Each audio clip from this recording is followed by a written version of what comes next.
Hi friends! Thanks for tuning in. If you like this video, please give it a like, comment below, and take a moment to subscribe to our channel. Welcome to Warroad, Minnesota, a vibrant town located along the shores of Lake of the Woods near the Canadian border. This community was first settled in the late 1800s, growing as fishing, trade, and logging brought people to the area.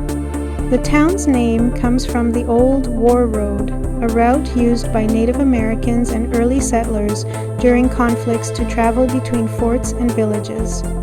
Warroad quickly became known for its rich fishing waters and strong community spirit. Ice hockey has also played a big role in the town's culture, producing many talented players over the years.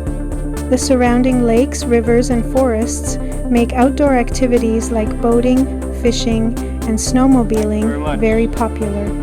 Whether you're fishing the lake, exploring the outdoors, or enjoying the local culture, Warroad offers a welcoming northern Minnesota experience.